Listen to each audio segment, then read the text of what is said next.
جی السلام علیکم ویورز، میں ہوں آپ کا اپنا سلمان مجاہد بلوچ ایڈوکیٹ۔ یہ ہے میرا یوٹیوب چینل، اسے سبسکرائب بھی کریں، لائک بھی کریں، شیئر بھی کریں، واچ بھی کریں۔ چند بڑی خبریں جو آپ کے گوش گزار کرنی ہے۔ پچھلے 2 دنوں میں بڑی بڑی خبریں آ گئی ہیں۔ سب سے پہلے تو وزیر اعظم پاکستان شہباز شریف نے اعلان کر دیا ہے کہ پاکستان کی جو عمرہ ہیں، جو 2% کلاس سے جو 2% طبقہ ہے، یا جو ایسے خاندان ہیں جو ہمیشہ سے جو ہے وہ امیر رہے پاکستان سے لے کے اب تک، اور جو کروڑ پتی ہیں، ارب پتی ہیں، خرب پتی ہیں، ان کے اوپر جو ایلیٹ کلاس ہے پاکستان کہ ان کے اوپر حکومت پاکستان نے، موجودہ حکومت نے ٹیکس لگانے کا فیصلہ کر لیا ہے، اور ان کے اوپر ٹیکس لگانے کی تیاری کی جا رہی ہے۔ اسی کا اعلان ہمارے وزیر خزانہ مفتاح اسماعیل بھی کر چکے ہیں، اور یہ ساتھ یہ بھی کہہ چکے ہیں کہ جو حکومت جو ٹیکس لگانے جا رہی ہے عمرہ پہ، ایلیٹ کلاس پہ، وہ اس سے جو ہے ان کی اپنی فیکٹری سے جو سالانہ ٹیکس جائے گا وہ 28 سے 30 کروڑ پہ جائے گا۔ اسی طرح سے جو وزیر اعظم کے بیٹے ہیں، ان کی جو کمپنیز ہے، فیکٹریز، ان کے پاس سے بھی جو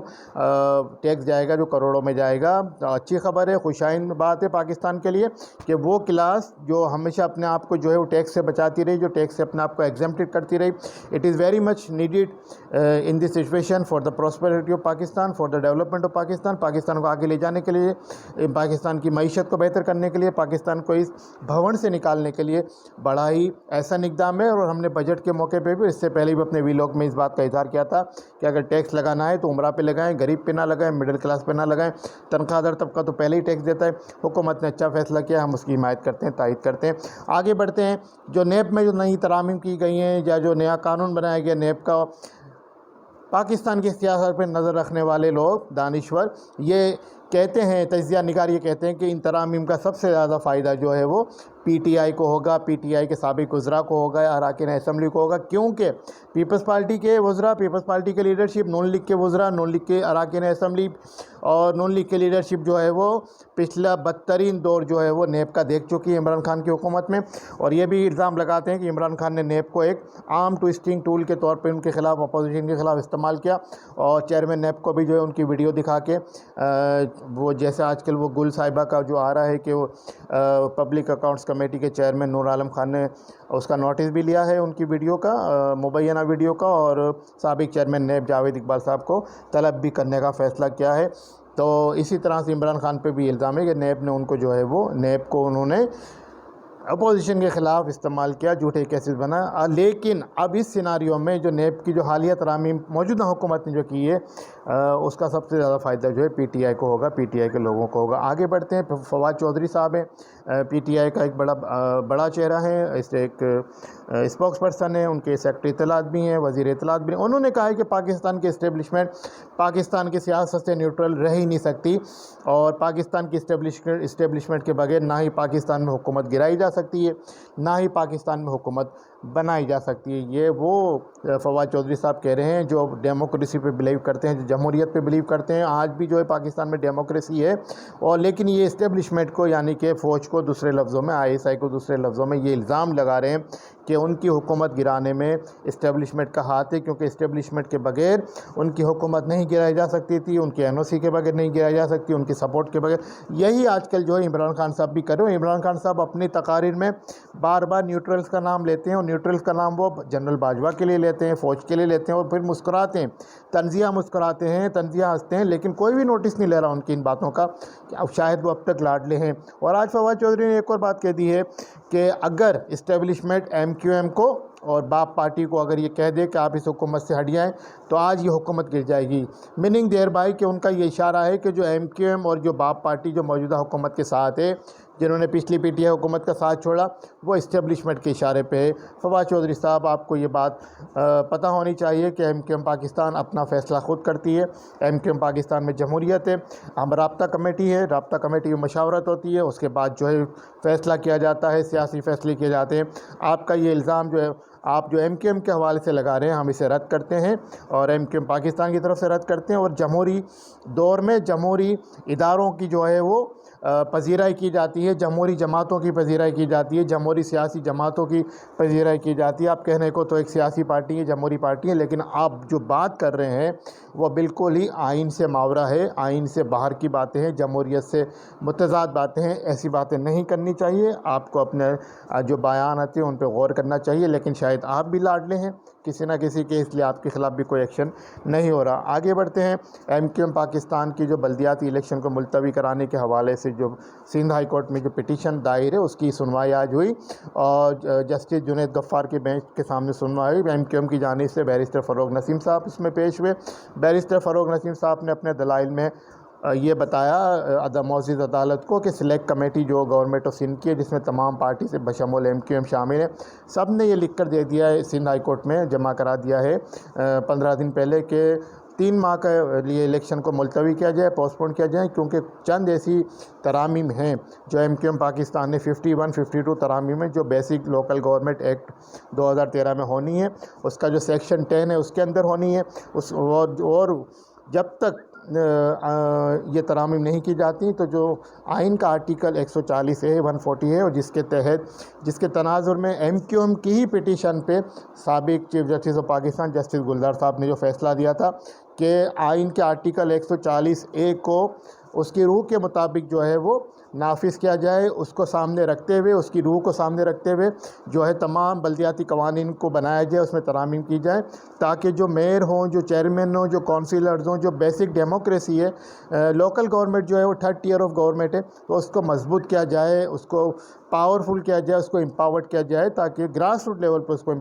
جو ڈیموکریسی کہلاتی ہے اس کو امپاورڈ کیا جائے۔ فروغ نسیم صاحب نے آج یہی بتایا کہ جو جیری مینڈرنگ کرنے کی کوشش کی جا رہی ہے، جیسے کہ ہمارے علاقے جو MQM کے علاقے ہیں، وہاں پہ جو ہے ایک یونین کونسل کو 82,000 پہ 80,000 پہ بنا دیا گیا ہے پاپولیشن پہ، جبکہ ویریشن یہ ہے ECP کا کہ 45,000 سے 65,000 کے اوپر ایک UC ہوگی۔ لیکن ساتھ ہی ساتھ یہ میں اورنگی ٹاؤن کا آپ کو بتاؤں، لیکن ساتھ ہی مومن آباد کا علاقہ ہے، وہاں پہ 13 UCیاں بنا دی گئی ہیں، اور وہاں پہ ایک UC میں جو ہے وہ 45,000 یا 50,000 پہ UC بنائی گئی ہے۔ یہ اتنا ڈیفرنس جو ہے وہ گورنمنٹ آف سندھ نے جو ہے وہ طے کیا ہے۔ اس کے علاوہ فروغ نسیم صاحب نے یہ بھی بتایا کہ جو ڈیلیمیٹیشن کرنا ہے، جو حلقہ بندیوں کا کام کرنا ہے، وہ جو بیسک جو کام ہے وہ الیکشن کمیشن آف پاکستان کا ہے، اور جو آرٹیکل 220 ہے، اسی طرح سے جو الیکشن ایکٹ کے جو شریکیں ہیں اس کے مطابق جو ہے وہ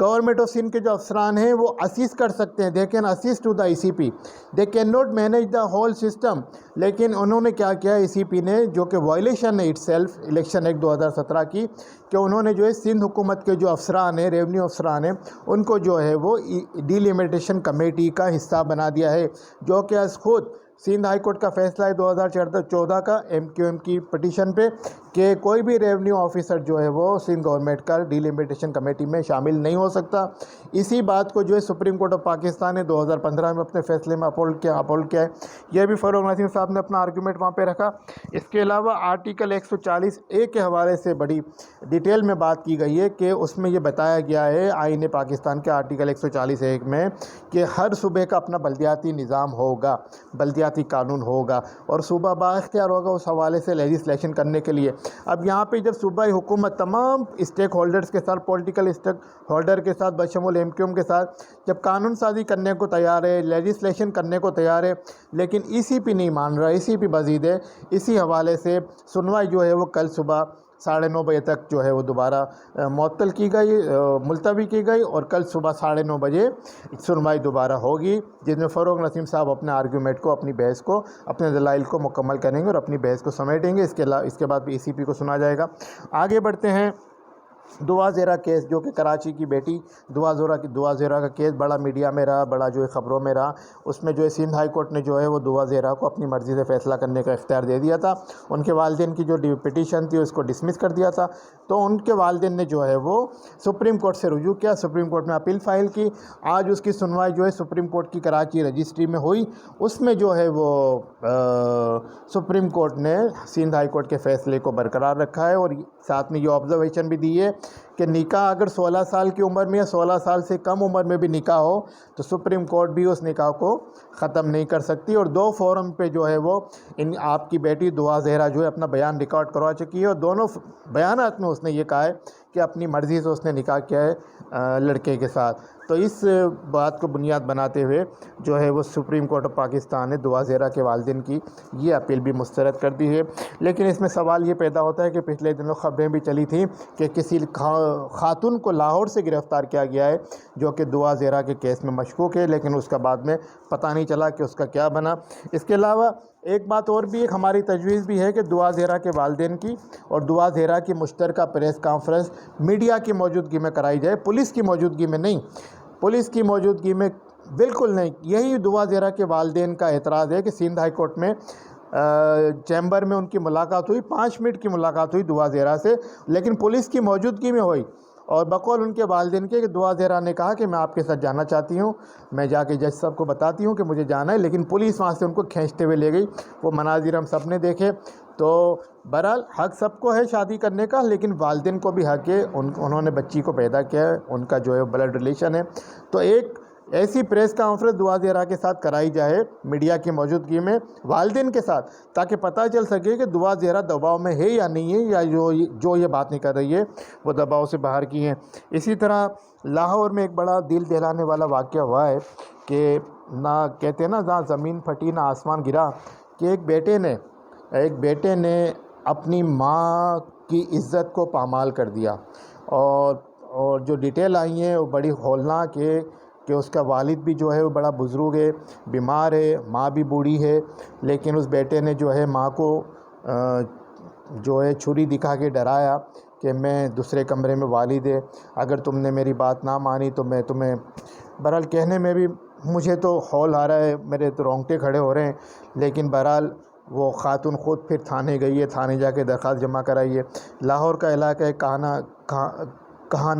کہانا پولیس اسٹیشن کا علاقہ ہے، وہاں پہ خاتون نے یہ ساری درخواست جمع کر اپنی رودات بیان کی اور کہا ہے کہ میرے بیٹے نے میرے ساتھ زیادتی کی ہے، میرا ریپ کیا ہے۔ اللہ اکبر، اللہ اکبر، اللہ اکبر، قیامت کی نشانیاں ہیں۔ اللہ پاک ہم سب کو نیک ہدایت دے، اللہ پاک ہم سب کو ان گناہوں سے بچنے کی توفیق عطا فرمائے۔ اس کے علاوہ میں آپ کو بتاؤں کہ ابھی حال ہی میں ایک واقعہ ہوا ہے 2 دن پہلے PIB کالونی کراچی میں، کہ ایک افغانی جو بوری لے کر آتے ہیں اپنے علاقوں میں، آج کل پورے کراچی میں پھیلے ہوئے ہیں کچرا چننے کے نام پہ، اس نے وہاں پہ کھیلتی ہوئی 2 سالہ بچی کو بوری میں بند کر لیا اور اس کو اغوا کر کے لے جا رہا تھا کہ پڑوسی نے چلایا، پڑوسی نے دیکھا اور پڑوسی نے چلانا شروع کیا، تو وہ بچی کو بوری سے نکال کے چھوڑ کے بھاگ گیا۔ تو یہ جب اس کے پیچھے بھاگے لیکن وہ ہاتھ نہیں آیا۔ یہی حال پورے کراچی کا ہے، خاص کر کے جو ڈیفنس کا ایریا ہے وہاں پہ جو افغانی جو ہے کچرا چننے کے نام پہ ایک مافیا کی شکل اختیار کر چکے ہیں۔ پورا دن یہاں پہ وہ گھومتے ہیں، پوری رات میں بھی نظر آتے ہیں مختلف گلیوں میں، مختلف سڑکوں پہ، اور خبریں یہ بھی ہیں یہ جو افغانی کے جو چھوٹے لڑکے ہیں یہ بنگلوں کی گھروں کی ریکی کرتے ہیں اور پھر بتاتے ہیں کہ اس بنگلے میں کتنے لوگ ہیں، اس بنگلے میں چوکیدار ہے یا نہیں ہے، ڈرائیور ہے یا نہیں ہے، پھر ان کے گروپ آتے ہیں وہاں پہ ڈکیتیاں کرتے ہیں۔ اور ہم نے دیکھا بھی ہے کہ کراچی میں جن علاقوں میں ڈکیتیاں ہوئی ہیں تقریباً ڈکیتیوں میں جو ہے افغانی ملوث پائے گئے ہیں، پولیس کی بھی یہ رپورٹس ہیں، اور ساتھ میں وہ وہاں کی خواتین کا ریپ بھی کرتے ہیں، خواتین کے ساتھ زیادتی بھی کرتے ہیں۔ اور یہاں کے جو ڈیفنس کے MNA ہیں PTI کے، انہوں نے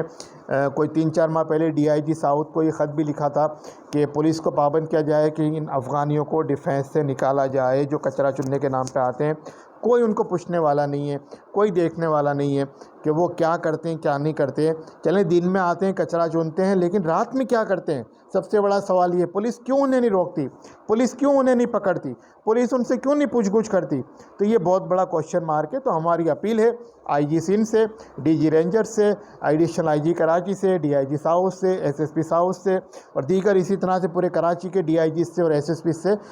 کہ اپنے متعلقہ تھانوں کے SHS کو پابند کریں کہ افغانیوں پہ کڑی نظر رکھیں جو بچوں کے اغوا میں، ڈکیتیوں میں، خواتین کا ریپ کرنے میں شامل ہیں۔ اسی کے ساتھ ایک اور خبر چلی تھی 2 دن پہلے کہ لاڑکانہ کی سینٹرل جیل میں بڑا آپریشن کیا گیا ہے اور وہاں سے سینکڑوں موبائل برآمد کیے گئے ہیں، اور بھی آلات جو ہے برآمد کیے گئے، یعنی کہ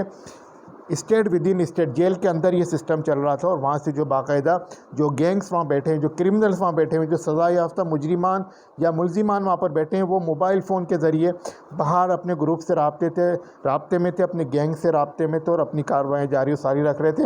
یہ خبریں تھیں جو آپ کی گوش گزار کرنی تھی۔ اسی کے ساتھ اپنے سلمان مجاہد بلوچ کو اجازت دیجیے، اگلے ویلاگ میں ملاقات ہوگی، دعا میں یاد رکھیے گا۔ السلام علیکم۔